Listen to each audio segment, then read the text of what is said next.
Kamusta Pisces? Welcome to Like a Tarot.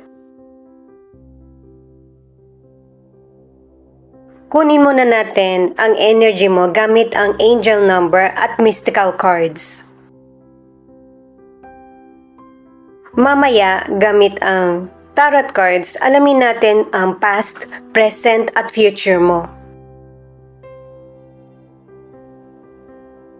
Pero ikaw na bahalang tumukoy kung saan ka na sa reading na ito.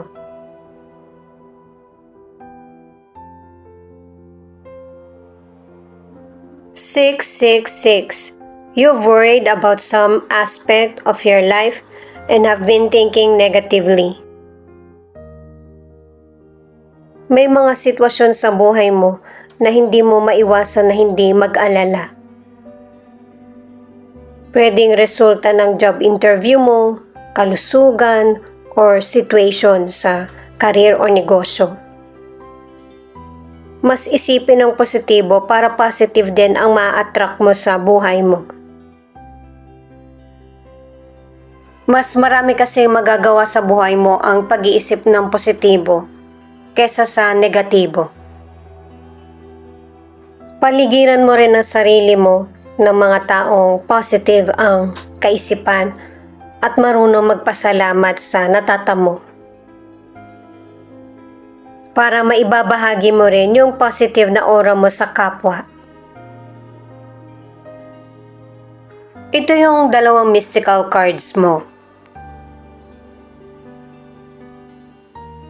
Na may mga situation na patuloy kang nakikisama. Yung isinasakripisyo mo, yung happiness mo, yung mga sarili mong desisyon, yung mga sarili mong gusto. Pagbigyan mo yung mga taong nangangailangan sa iyo pero mas bigyan mo ng pagpapahalaga ang sarili mo.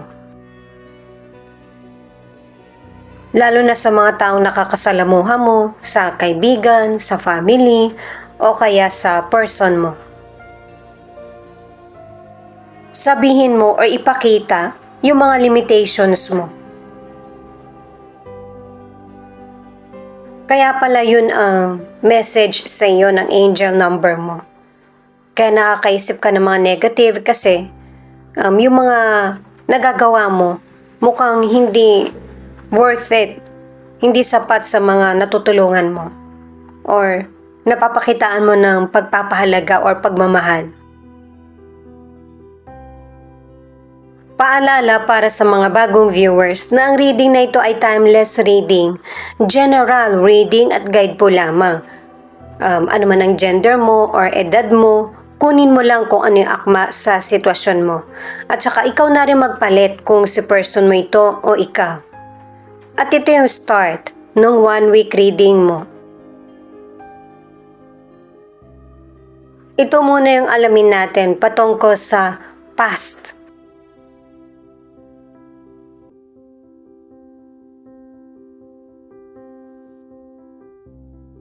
Eight of Cups, Seven of Cups, the Chariot.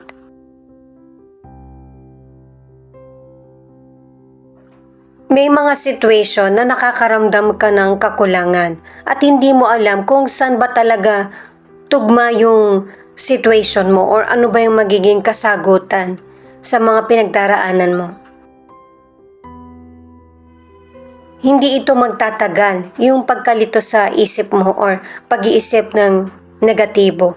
Kasi bibigyan ka ng mga chances ng universe na para matagpuan mo kung ano talaga yung para sa iyo. Kaya ipagpatuloy yung confidence, control, at saka determinasyon. Makakamit mo pa rin yung success at kasagutan sa mga tanong na naiwan sa kaisipan mo. Ang ilan sa inyo, noon pa at kahit ngayon, naiisip mo na talaga na magpunta sa ibang lugar or ibang bansa. Ang ilan sa inyo nasa ibang bansa na. Ang iba naman, yung meron kang pinapadalang produkto mula Pilipinas hanggang sa ibang lugar. unti-unting nagiging matagumpay yung negosyo ng ilan sa inyo kahit na may kapaguran. Sa karir mo man ito o negosyo, minsan inaabot ka na ng madaling araw. Ganon ka kapursigido sa trabaho mo na para umasenso ka or matugunan yung pangangailangan mo or ng family. At saka meron pang mga pagkakataon na darating na malaki rin ang potensyal na kumita ka. Ang ilang single, natatakot ka pa rin na baka maulit yung nangyaring trauma sa'yo sa nakaraan. Pero hindi ka kinakalimutan ng universe kaya marami kang pwedeng pagpilian sa potential person na magkakagusto sa iyo. Ano man ang gender mo. May mga person kasi na nagkaka-interest na sa iyo pero hindi sinasabi. Ang ilan sa inyo sa relationship, nagkaroon kayo ng problema ng person mo na hindi ka muna nagpaparamdam sa kanya. Posible din na LDR ang koneksyon nyo ng person mo o relasyon. Kaya pareho kayong mas lalong nahihirapan na ipakita yung totoong emosyon.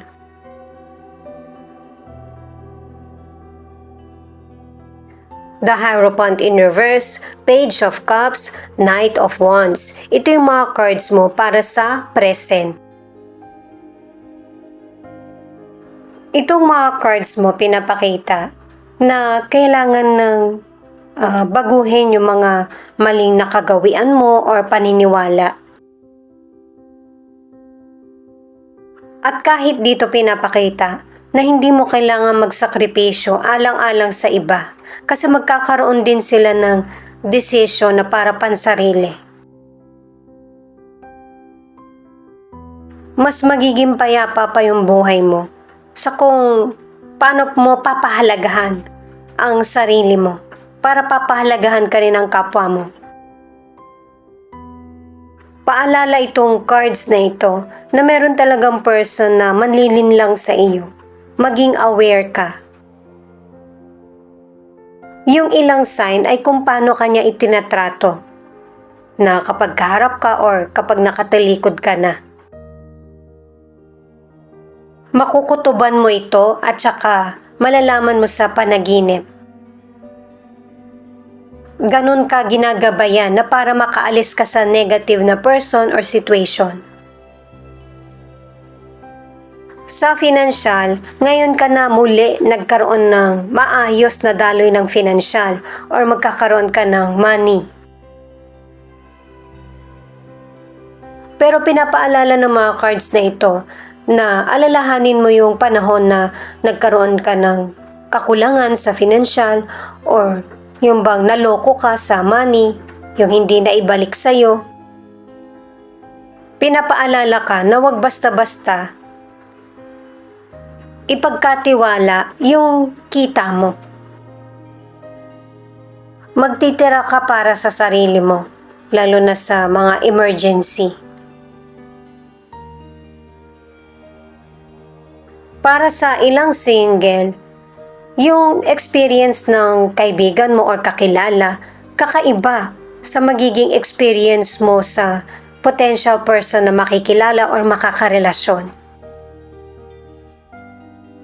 Sa ibang pamamaraan mo magagamit, yung advice ng kaibigan mo or kakilala. Kasi may potential person na hindi mo aakalain na cheater siya. Para sa ilan na nasa relationship, hindi nagiging masaya yung relasyon nyo at kailangan ng adjustment para makasabay ka sa person mo. Lalo na't ang gusto ng person na ito, ang hinahanap niya, yung person na yung kaya mag-adjust para sa kanya.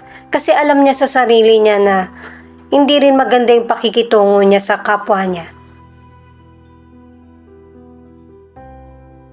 The Sun, Queen of Cups, Ten of Pentacles. Ito yung mga cards para sa future. Sa mga cards na ito, meron kang person na titiisin, alang-alang sa mga taong nakapaligid sa iyo. Halimbawa, boss mo ito, family mo, o kaya ang person mo. Umaayon sa iyo yung kapalaran dahil sa magandang intensyon mo. Maraming trials na ibinigay sa iyo ang universe na nalagpasan mo. Kaya positive ang mga natatanggap mo mula sa may kapal. Sa kalusugan, good news itong mga cards na ito. Na kung meron ka mang illness, mabilis yung recovery, o kaya wala ka naman pala talagang sakit, or malulunasan na yung sakit na meron ka. Mababawasan yung pain na nararamdaman mo kung meron kang illness. Ang ilan naman, healthy ang pangangatawan mo kasi nalagpasan mo na kung ano man yung mga mahirap na illness na tandaan ng katawan mo. Ang ilang single sa future, magiging klaro na sa'yo kung anong relasyon ang gusto mo or kung sino yung person na gusto mong makarelasyon.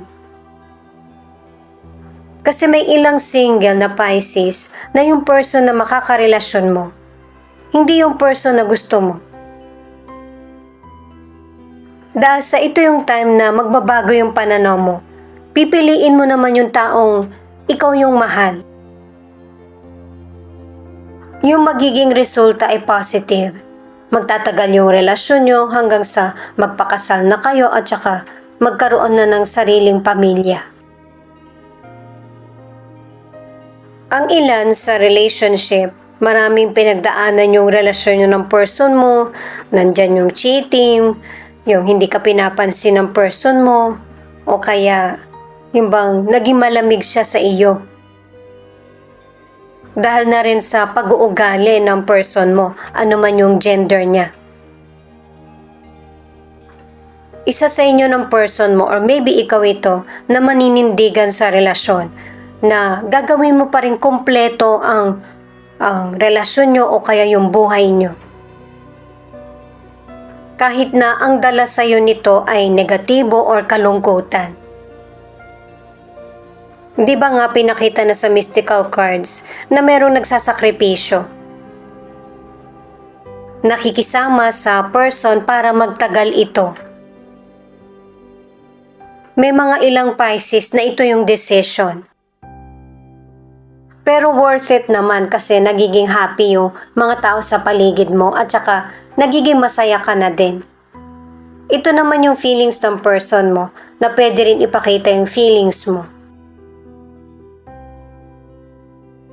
Pwedeng person mo ito or ikaw na meron kang gustong sabihin sa person mo pero hindi mo ito maipaalam sa kanya.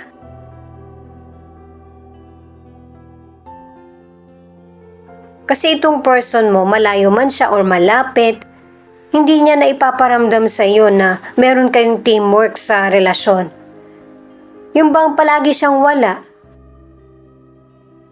Ikaw yung mas nag-e-effort sa relationship niyo.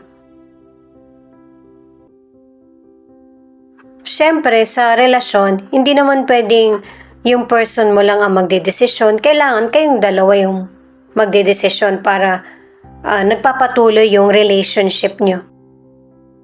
May mga panahon talaga na nahihirapan ka rin makausad kasi ikaw yung bukod tanging nag-iisip or nagsasakripisyo.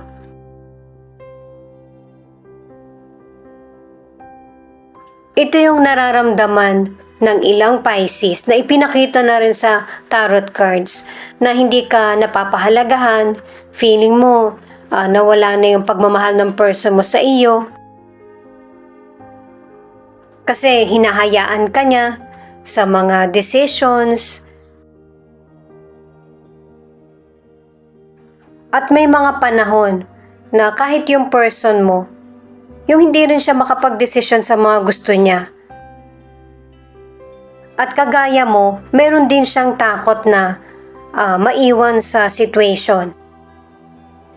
Yung mga nangyari sa kanyang negative experience or kalungkutan, ipinaparamdam niya sa iyo at ito yung mas nagpapatatag sa iyo. Kahit na marami siyang itinatanggi or ayaw sa mga plano mo or decisions kapag nag-uusap kayo, pero pinagpapatuloy mo pa rin kung ano yung plinano niya sa umpisa.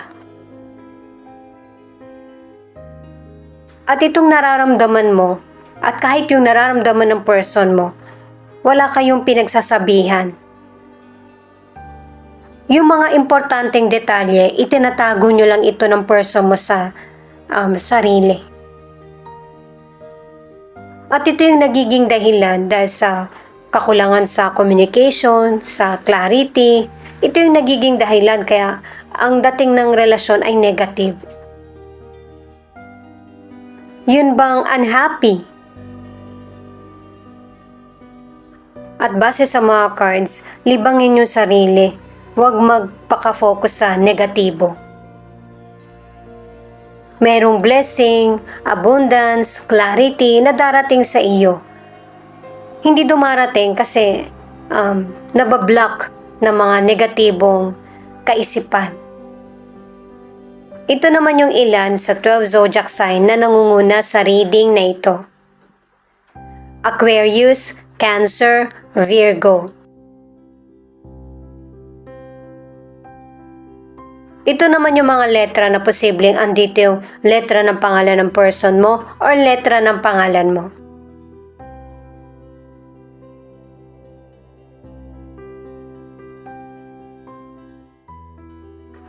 H, C, D, G, V, U, F, R, B, J, P, Y.